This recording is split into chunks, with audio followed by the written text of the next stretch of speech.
For a political system to be considered truly democratic, it's not enough that everybody just has the right to vote. Those votes have to count equally. Now, America's congressional districts are deliberately designed for partisan advantage, which brings me to this swamp, which is on the border of the 5th congressional district. I want to find out who gains, who's left in, and who's left out. Drawing electoral boundaries in this way is called gerrymandering, and that basically involves corralling as many people who you think will vote for the other party in one district, and thereby leaving the rest of the districts for your own party. So just driving along the 5th district's borders, you can feel the heavy hand of the cartographer. We have to turn right here on Bodell Lane and keep weaving my way in order to stick within its very, very intricate borders. Right again. But these gerrymandered districts aren't only the product of wily politicians. They are also the result of civil rights legislation that was created to ensure that minorities had fair representation, particularly here in the South.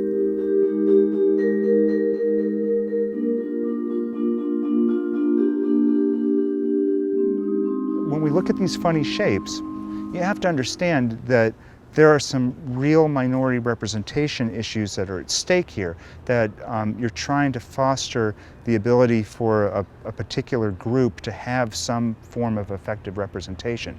And is that the sole purpose for drawing it in that way, or is there another partisan purpose? What we do see in the South, when we get into these, especially rural areas in the South, we do see a persistence of racially polarized voting, where blacks are voting for one candidate and whites are voting for another. And if you're Republicans and you want to draw a redistricting plan for the state of Florida, what you would want to do is take all the Democrats you can find who just happen to be African Americans and concentrate them into districts that the Democrats will win by an overwhelming margin. Florida's 5th district is not alone in its peculiar shape. In fact, some have been drawn so oddly that they've even earned nicknames. Maryland's 3rd is called the praying mantis. Texas's 35th, the upside down elephant.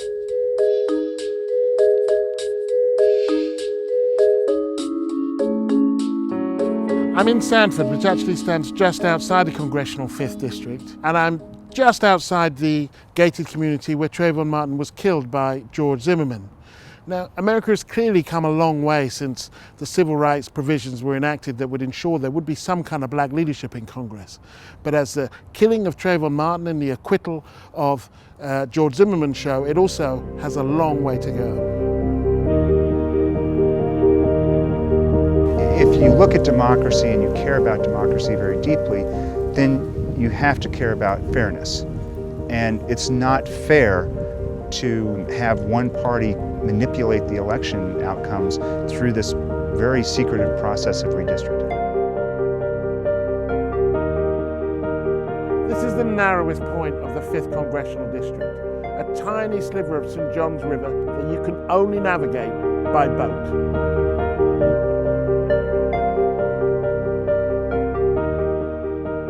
So this is where the journey ends, in Jacksonville, on the congressional 5th district's northern border, on a street appropriately enough called Patchwork Road.